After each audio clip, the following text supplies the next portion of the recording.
Fala, caro aluno, fala, cara aluna. Nós estamos iniciando as nossas aulas aqui pelo nosso canal Bioloflix e esta é a primeira aula do curso de Biologia Celular e Molecular. Você que está estudando no curso de graduação ou que deseja se aprofundar nesse assunto, seja bem-vindo, seja bem-vinda. Nós vamos dar início aos nossos estudos na aula de hoje, falando sobre aspectos muito importantes, gerais e fundamentais da biologia celular. Para começar, nós vamos discutir um pouquinho a relação entre biologia celular e molecular e evolução, tendo em vista que a evolução é um campo das ciências biológicas muito importante e precisa ser levado em conta.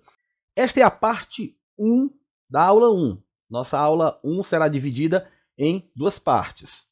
Daí, para começar, falando um pouquinho já sobre essa temática da evolução, nós vamos pegar esta imagem que apresenta aí uma cultura de fibroblastos, que são células conjuntivas, nesse caso fibroblastos embrionários de camundongos, que estavam sendo mantidos em uma cultura de células, e o que destaca essa imagem aí é o fato de que essas células foram coradas com um método específico para destacar 3 tipos básicos de proteínas do citoesqueleto. Lembrando que o citoesqueleto é a estrutura de sustentação da célula, se a gente puder assim comparar, como se fosse o esqueleto da célula.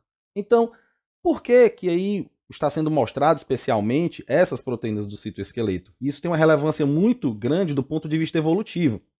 É para mostrar que desde o ponto de vista mais básico de um ser vivo, que é do ponto de vista molecular, por que não dizer atômico, os seres vivos guardam semelhanças, guardam padrões. Então hoje não existe como nós estudarmos qualquer assunto dentro das ciências biológicas sem considerar as questões evolutivas, sem considerar a evolução. É por isso mesmo que nós apanhamos aqui esta frase de Theodor Dobzhansky, que é um importante geneticista e biólogo evolutivo ucraniano naturalizado estadunidense, que depois com o seu trabalho ele vai propor a chamada síntese evolutiva moderna.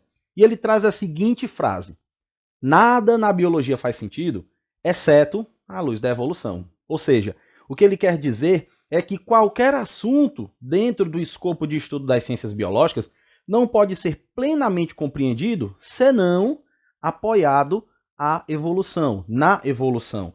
Dado que a evolução é essa leva de conhecimentos que unifica, que comunica todos os conhecimentos então aí anunciados pelas ciências biológicas. Então, esse é um primeiro ponto que eu gostaria de destacar com vocês e que nós constantemente estaremos abordando aqui das nossas aulas, é o fato de que não há como estudar a biologia sem estudar a evolução. Então, frequentemente, mesmo tratando de assuntos diversos, como a própria bioquímica, como a biologia celular e os seus desdobramentos, as questões metabólicas dos organismos, nós estaremos sempre atentando para a evolução, porque a evolução será aí o nosso unificador, será o ponto comum entre todos os conhecimentos que nós estudaremos. E é justamente por isso que a gente vai iniciar aqui a seguinte observação. Se nós pegarmos ciências irmãs da biologia, que também são ciências da natureza, como é o caso da química e da física, nós observaremos algumas coisas bem importantes e bem pertinentes, como, por exemplo, é o caso de que essas ciências elas tratam de propriedades inalteráveis da matéria. O que é que eu quero dizer com isso? Que aquilo que é objeto de estudo da química e da física, sem nenhum desprezo a essas ciências, porque tem uma relevância importantíssima, elas inclusive vão instrumentar muito outras áreas ou sub-áreas da própria biologia, como é o caso da bioquímica, por exemplo, ou da biofísica. Mas estas ciências, elas tratam de questões ou de objetos que são inalteráveis no seguinte sentido. Vamos pegar um exemplo para nós nos situarmos. A química estuda o átomo como a partícula fundamental, não indivisível, como acreditava-se em algum momento, mas fundamental da matéria. E o conceito de átomo, ele pode até ser atualizado, mas o átomo, enquanto átomo na natureza, ele é analisado a partir dos componentes que o constituem e estão presentes na natureza, obedecendo a fenômenos, participando de fenômenos, melhor dizendo, e obedecendo a leis, que são leis universais, leis inalteráveis, como é o caso da física também. Se a gente observar a gravidade ela é um fenômeno que está presente na natureza, e claro que a forma como o ser humano vai aprendendo a entender e a reconhecer a gravidade, ela foi evoluindo. Mas a gravidade enquanto fenômeno sempre foi gravidade. A gravidade esteve lá e a gravidade pode então ser observada sempre desta mesma forma. O que não se aplica da mesma forma à biologia, porque a biologia ela vai lançar um olhar histórico sobre a vida.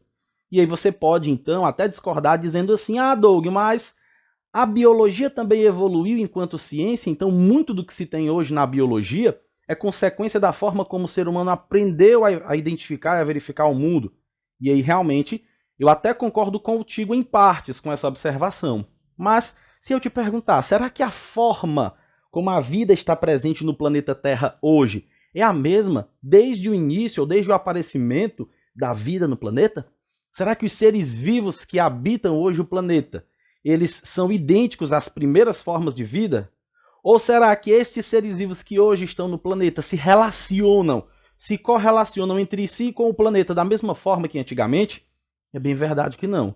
Nós perceberemos isso ao longo da nossa fala, justamente para destacar essa característica que a biologia tem como ciência, que nós não encontraremos, ou não pelo menos da mesma forma, nas outras áreas do conhecimento científico, que é esse olhar histórico sobre a vida.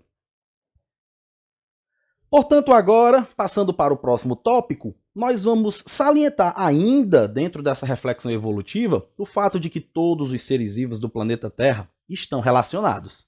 Claro que nós vamos notar, dentro de um ponto de vista mais ou menos restrito, que existem alguns organismos que se aparentam mais ou menos. Se nós dispuséssemos numa determinada observação uma planta, um cachorro, por exemplo, uma raposa e um ser humano.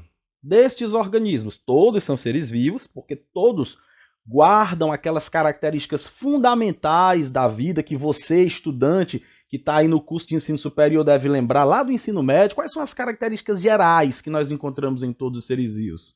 Composição celular, uma composição química característica, a presença, a ocorrência de metabolismo, reprodução, evolução, adaptação, irritabilidade, todas estas que são reunidas são características dos seres vivos. Todos eles apresentam essas características, inquestionavelmente. No entanto, eles são mais ou menos semelhantes. Se nós fôssemos compará-los, nós poderíamos dizer que o cachorro, a raposa e o homem são mais assemelhados entre si do que a planta, por exemplo. Porque estes seres vivos, eles compartilham entre si um número de características que faz com que eles realmente se assemelhem. Por exemplo, são mamíferos, vertebrados, têm pelos. Já a planta, por exemplo, é um organismo autotrófico, fabrica o seu próprio alimento e uma série de outras diferenças. Mas, em algum ponto, mais ou menos semelhantes, todos os seres vivos se encontram nessa grande organização aí que a gente chama de vida. E a forma didaticamente mais plausível para se relacionar seria através da proposta de uma árvore.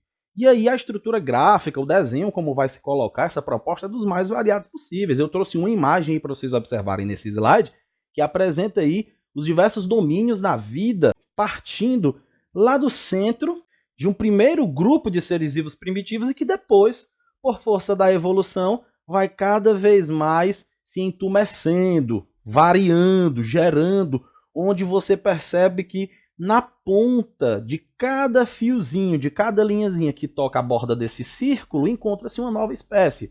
Encontra-se uma espécie ao longo do curso evolutivo dos seres vivos no planeta Terra. Então, todos os seres vivos estão relacionados e isto é representado através de uma árvore, chamada árvore genealógica, a árvore da vida.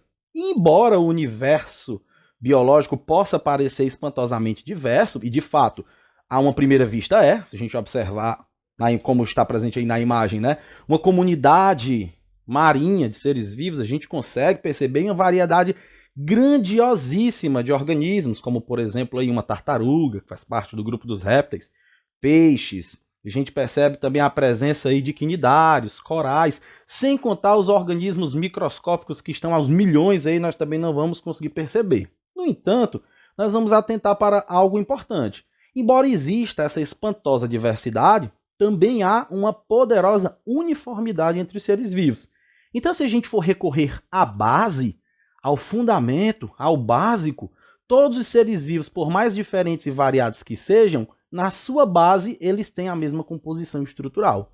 O que vai fazer com que nós, por mais que a natureza seja variada, como aqui já propusemos, com que nós consigamos observá-la em algum momento a partir de um primeiro ponto. E esse primeiro ponto, no nosso caso aqui, é a biologia celular e molecular.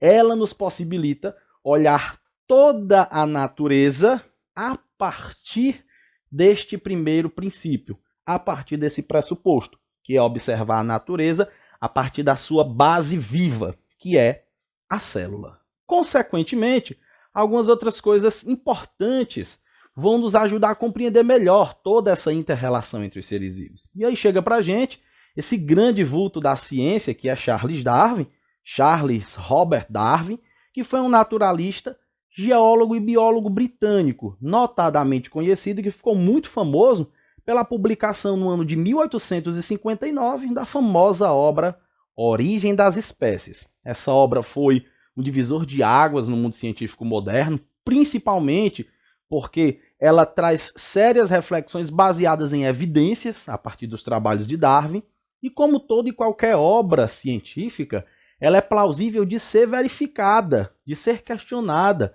e inclusive de ser repetida. Tanto que os estudos sobre evolução no mundo inteiro persistem ainda hoje. Especialistas no mundo inteiro que trabalham com evolução, que investigam esse fenômeno.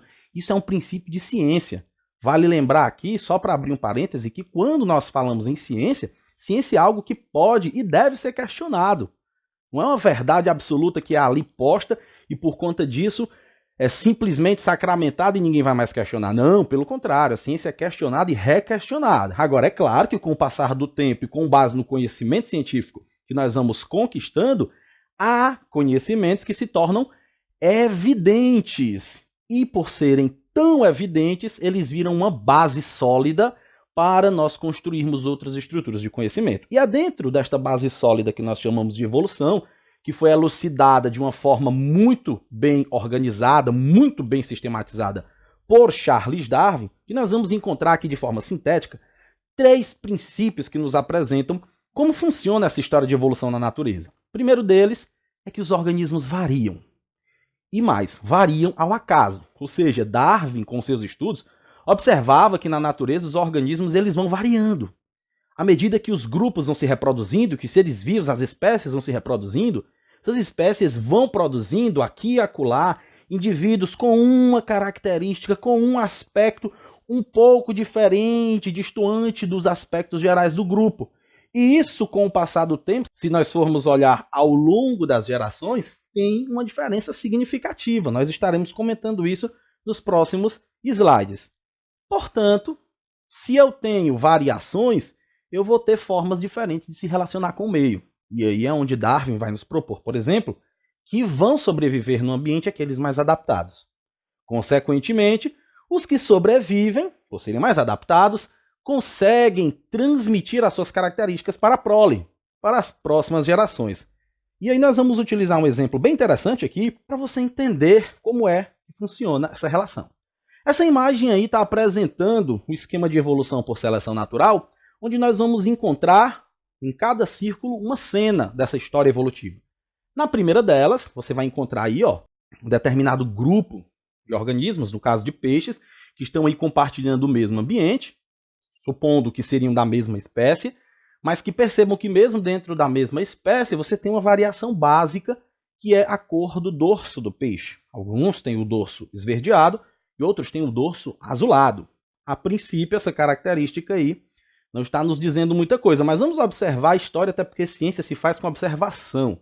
Então, nesse primeiro momento, você também observa que aí no canto do círculozinho tem um termômetro indicando a temperatura do ambiente. Isso vai ser um fator muito importante. Num segundo momento, esse quadro nos traz a informação de que nem todos os indivíduos chegam, por exemplo, à idade reprodutiva, o que já é um fator interessante, porque se nem todos chegam à idade reprodutiva, as características dos quais esses seres vivos são portadores não vão ser passadas para frente com a mesma frequência.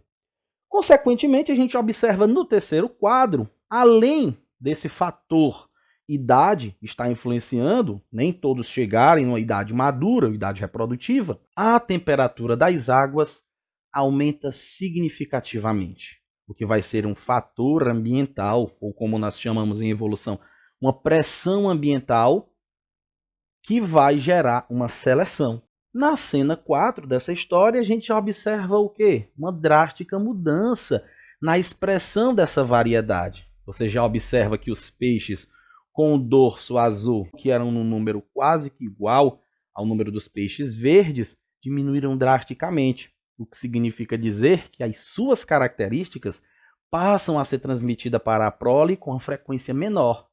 Logo, nós conseguimos observar que estas variações que estão presentes dentro desse grupo, elas se fazem presente no ambiente à mercê de fatores ambientais, à mercê da forma como esses indivíduos se relacionam entre si. Como você viu aí, a idade reprodutiva foi um fator importante porque nem todos chegavam até essa idade. Então, com base nesse exemplo, nós vamos conseguir identificar como a seleção natural vai estar presente na natureza. E de repente você pode estar perguntando, certo, professor, mas e aí, o que é que isso tem a ver com biologia celular? Nós vamos justamente adentrar nesse ponto, levando-se em conta que todos esses aspectos de seleção natural que a gente está observando aí dentro de uma população, eles são empregados a nível celular tranquilamente. Passando adiante, a gente consegue observar agora aqui 4 pontos importantes que nos comunicam aspectos gerais da evolução. Por exemplo, os seres vivos guardam uma ancestralidade comum. Todo e qualquer ser vivo, por mais variado que sejam, eles são relacionados de forma mais ou menos íntima. Se nós observarmos, como nós já citamos anteriormente, a célula é uma condição de parentesco básico, a composição química, a presença de metabolismo. Então, tudo isso faz com que a gente perceba que todo e qualquer ser vivo é aparentado aos demais seres vivos em algum momento da sua história evolutiva. Vale lembrar também que todo e qualquer ser vivo parte de um primeiro grupo de organismos que são unicelulares e primitivos. Por isso eu coloquei essa imagem representativa de bactérias, porque até onde se sabe, os primeiros organismos a habitarem o planeta Terra eram organismos muito simples, muito assemelhados aos nossos atuais procariotos, às nossas bactérias. Um outro aspecto importante é a uniformidade dos componentes químicos, aquilo que a gente conhece como uma composição química básica. Todo e qualquer ser vivo, desde uma baleia azul lá no oceano até um grande pinheiro de 30 metros de altura, você, ser humano, uma bactéria, até um vírus, que ainda existem, né, algumas discussões por considerar ou não ser vivo, mas até um vírus, todos estes organismos têm uma composição química básica. E só para refrescar aí sua memória, os componentes químicos básicos que estão presentes nos seres vivos são carbono, hidrogênio, oxigênio, nitrogênio, fósforo e enxofre. E claro, o básico de tudo isso que eu já estou aqui falando para você há algum tempo é a organização celular básica, similar, levando-se em conta que toda e qualquer célula tem uma constituição geral bem parecida. Toda célula, por exemplo, tem membrana, tem uma estrutura interna plasmática que a gente vai chamar de citoplasma. Alguns grupos vão apresentar núcleo. Isso daí a gente vai conseguir dissecar, vai conseguir detalhar melhor mais para frente. Portanto, seguindo, agora a gente apresenta para você aí uma imagem bem mais destacada daquela árvore genealógica que a gente apresentou lá no início. E essa árvore aqui é interessante porque ela faz uma proposição que existe das relações evolutivas entre todos os seres vivos. Se você observar aí, essa árvore tem 3 ramos bem destacados. O ramo à esquerda na cor verde, que reúne aí o grupo das chamadas bactérias. O ramo central na cor lilás, que reúne aí o grupo das árqueas ou arqueias, como queiram. E o ramo à direita na cor amarela, que reúne aí o grupo dos eucariotos.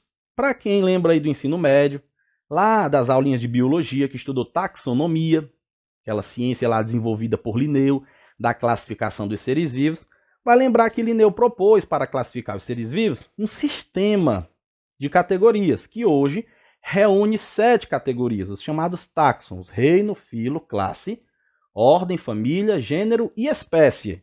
No entanto, nos anos 90, um biólogo estadunidense chamado Carl Woese, fazendo uma análise já de posse de informações genéticas, do material genético dos seres vivos, ele propôs um outro táxon, um táxon que ficaria acima do táxon de reino, seria o táxon domínio.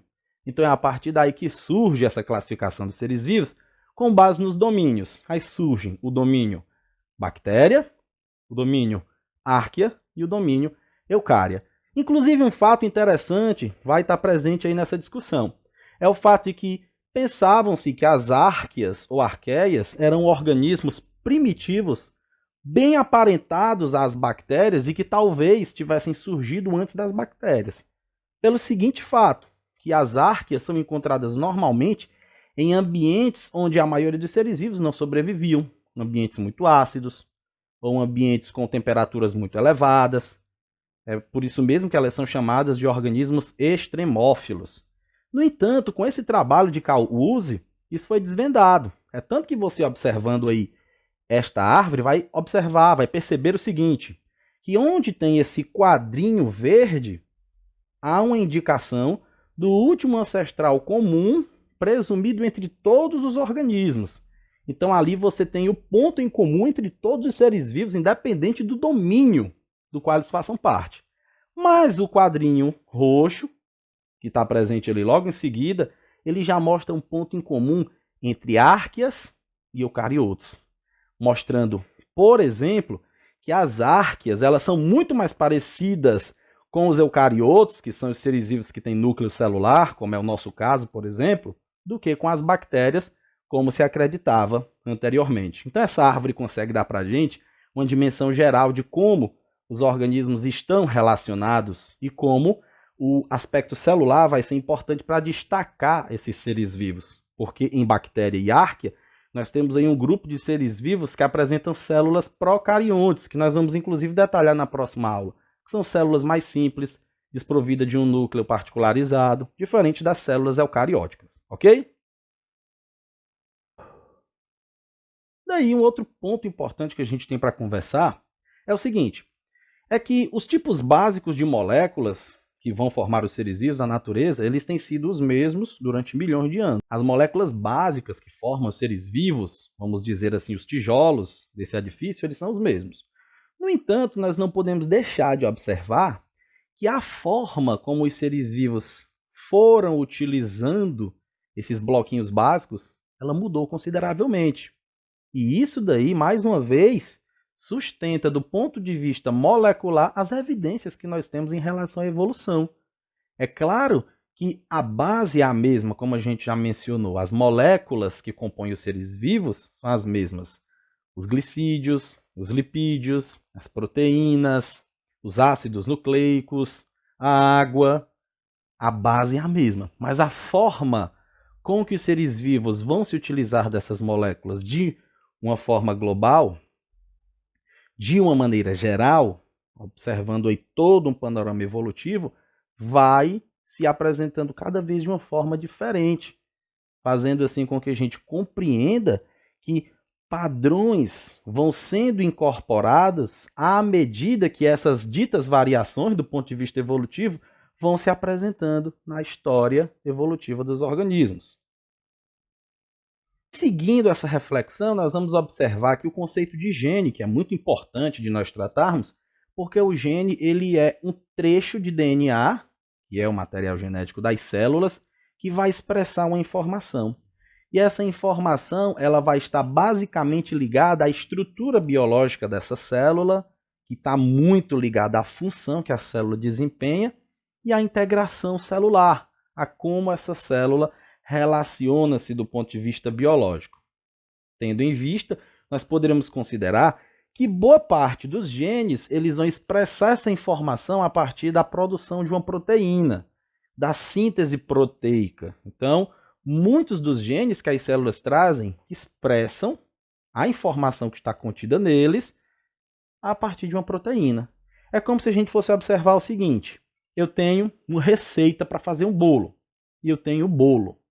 A receita para fazer o bolo é só a informação. Eu tenho que colocar a mão na massa, tenho que ter os ingredientes e como consequência dos ingredientes e do meu trabalho, que dos aspectos desse trabalho é interpretar a receita, eu vou ter o bolo. Então, nessa nossa comparação, você tem o gene como a receita e o bolo como a proteína aí no final desse processo. Daí a gente observa que essas proteínas elas estão intimamente ligadas à estrutura e função da célula, dado que muito do que uma célula é, do ponto de vista molecular, é proteína. Então, as estruturas de uma célula e o como essa célula atua depende das proteínas que ela apresenta, que ela é capaz de sintetizar. Tendo em vista isso, nós seguimos aqui para um outro momento, tratando agora de um conceito muito importante, que é o conceito de mutação, que do ponto de vista genético é uma mudança aleatória, uma variação ao acaso, que acaba, em algumas situações, produzindo uma proteína alterada. Por quê? Se a receita para eu expressar a proteína está no DNA e a receita foi alterada, consequentemente, a proteína, no final das contas, vai ser alterada. Daí nós vamos observar que quando essa proteína é alterada, ela, muitas vezes, não altera a estrutura biológica, que é o que acontece na maioria dos casos. Então, para que essa alteração, de fato, venha gerar alguma mudança nesse ser vivo, a alteração que ocorreu na proteína tem que gerar uma mudança no como essa proteína se expressa naquele ser vivo. Então, nós vamos observar que quando a alteração que aconteceu no material genético foi capaz de alterar a proteína de forma significativa, a expressão dessa proteína, ou seja, o que essa proteína faz no ser vivo, vai gerar uma mudança que altera a estrutura e a função biológica para a qual essa proteína ela era destinada. E isso pode incorporar ali uma alteração que pode ser vantajosa ou não. Isso vai depender de quê? De uma série de fatores, inclusive fatores ambientais, como nós estaremos observando dos exemplos a posteriori. Aqui nessa imagem você consegue perceber a estrutura de um cromossomo duplicado para a gente ir entendendo o que é de fato um cromossomo, como é que o material genético pode se fazer presente na célula. Aí na esquerda do seu vídeo, essa estrutura que se assemelha a um X, são na verdade fitas de DNA idênticas que foram compactadas, que foram enroladas nessas proteínas de cor roxa que você está vendo aí, que são as histonas, por uma necessidade da célula de transportar esse material genético no ato da divisão celular.